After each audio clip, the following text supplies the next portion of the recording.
As we have discussed sum and count on the basis of a condition in the previous videos, the last part of this section we are going to talk about the average on the basis of a condition. Now here the data is same that we have used in some functions where we have an invoice number which belongs to an office, amount is given, due date today, and the difference is also given.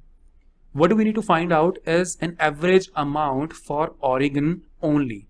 Average amount of Oregon only. So we are going to use average if.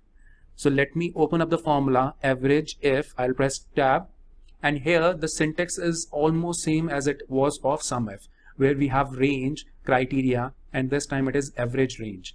Range and criteria are mandatory arguments, and average range is in square bracket, so it is an optional argument. And right now range is active because it's bold.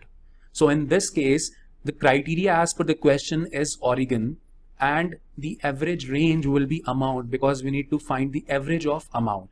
So criteria is Oregon. So in which range this criteria and or Oregon is coming? So that is offices. So we select this range, comma, criteria is Oregon. So let me select the word Oregon, comma, average range, that is the amount one. So let me select this range. We'll close down the bracket and let me press enter. It will give me the results. Now, as I have discussed earlier, let me reduce these decimal places, clicking on it twice. Now I'll go to the next one. Average overdue amount for Oregon.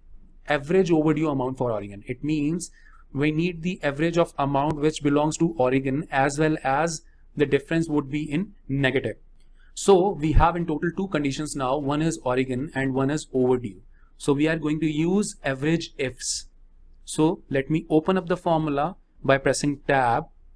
Now here we need first as average range. So that is the amount for which we need to do the average of, comma, criteria range 1. So we have two criterias in total, which is overdue and Oregon. So I can go with any one first. So if I go with Oregon, so I'll select the range of offices where we have the criteria Oregon, comma, criteria is Oregon. So let me select the cell that is Oregon, comma, criteria range 2, that is the difference one, overdue we are talking about. So we'll select this range, comma, criteria 2 will be negative. So that is, we have discussed in the previous video, it will be double quotes, less than 0, double quotes.